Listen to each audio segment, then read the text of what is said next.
L'histoire contée de Omram Mikhaël Aïvanov. L'amour est un éclat du cœur, une impulsion de l'âme qui nous guide vers notre être profond. L'amour est une merveille, car il indique aux hommes et aux femmes le chemin qu'ils doivent emprunter pour être heureux. Mais souvent, ils ne savent pas l'entendre. Ils l'espèrent pourtant très fort toute leur vie, mais ils ne l'entendent pas. Au lieu de cela, ils le dénigrent en prenant des chemins de traverse qui les conduisent le plus souvent dans les affres de leur noirceur. Ils confondent l'amour avec le fait de consommer de la chair et de se tourner vers des plaisirs éphémères ancrés dans une dépendance affective et sexuelle. Ceci n'est pas l'amour. Ceci est une fumisterie, une poudre de perlimpinpin. L'amour est une immensité que l'on ressent au plus profond de soi. C'est un vaste océan de douceur, de tendresse, une puissante émanation enivrante qui vous laissera son empreinte longtemps encore après sa rencontre avec lui. L'amour ne vous laissera pas dans une attente perverse ou manipulatrice pour assouvir uniquement vos besoins primaires. Non, l'amour est une douce fleur qui embaumera tout votre corps et l'enveloppera telle une tendre caresse régénératrice. La maladresse de l'amour est touchante. Elle émeut les protagonistes qui la vivent. Cette sensation que tu éprouveras quand tu rencontreras le véritable amour, celui détaché de tous tes conditionnements, embellira ta vie au lieu de t'apporter du tourment ou une dépendance quelconque. L'amour te conduira sur le chemin de ton âme. Cela ne veut pas dire ici que tu ne rencontreras pas des obstacles dans ce voyage grandissime de ton être. Car des obstacles, il en existe partout. Cela veut juste dire que tout ce que tu feras sous son impulsion se transformera en une majestueuse création riche et rayonnante. D'abord pour toi, car l'amour te poussera à décupler ton énergie vitale, et ensuite pour les autres, car à son contact, c'est la joie que tu partageras.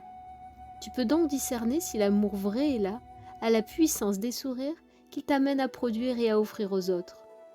À l'inverse, la jouissance égoïste, entachée par le seul assouvissement de l'acte sexuel, sans reconnaissance de l'autre, sans l'écoute de son cœur, sans la contemplation de sa beauté, cette jouissance ne transmet aucun rayonnement. Il n'émane rien de cette posture autocentrée, uniquement une énergie de manque autodestructrice. Avec l'amour, la vie est belle. Avec l'amour, tout paraît simple. Non seulement c'est une bonification de notre être qui éclot lorsqu'il advient à nous, mais c'est aussi le dévoilement de nos ombres qui est permis dans ce face-à-face. Non pas pour se laisser envahir par elles, ni pour les utiliser contre l'autre ou pour en faire son objet. Non, les ombres ici sont mises en lumière grâce à l'amour et deviennent un révélateur de nos conditionnements défectueux. Mais rien de grave, si les amoureux savent s'en servir pour nettoyer devant leur porte. Prudence toutefois, car je ne balaie pas devant la porte du voisin, je balaie devant la mienne et je laisse l'autre faire son travail. Pour entrer en fusion de nos amours vibratoires, il ne s'agit pas de confondre mes envies avec celles de celui que j'aime. Il s'agit seulement de comprendre ce qui me traverse, ce qui fait obstacle, ou bien au contraire ce qui me fait grandir.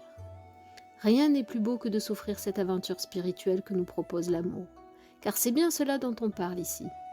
L'amour permet à notre centrale électrique intérieure de diffuser à plein régime une énergie exceptionnelle qui va nous permettre l'ouverture de notre conscience comme un éclair fendrait la terre en deux. Jamais un sentiment ne pourra être aussi détonnant dans une rencontre. Seul l'amour provoque cette ouverture foudroyante de conscience. Pourquoi ? Car il envahit tout notre être d'un coup. Il œuvre en silence et agit avec grâce. Comme si de rien n'était, il nous traverse de part en part, il nous projette au-delà de nous-mêmes. Il est capable de mobiliser des ressources en nous que nous n'avions encore jamais réalisées. Il est un puissant détonateur pour celui qui l'accueille et le reconnaît comme tel. Tu veux grandir, cheminer, évoluer dans ta vie ? Alors sois celui qui dit oui à l'amour, non pas dans une posture reliée à tes intérêts personnels, mais seulement dans l'ouverture de ton cœur qui laisse une place à l'autre dans la rencontre, une place faite de douceur et d'empathie. Une ouverture de conscience n'est pas un faux-semblant spirituel qui te conduit à faire croire aux autres que tu évolues. Le véritable chemin de la spiritualité t'amène au cœur de toi-même, de tes défauts, de tes profondeurs qui obstruent ton plein épanouissement. Es-tu heureux ?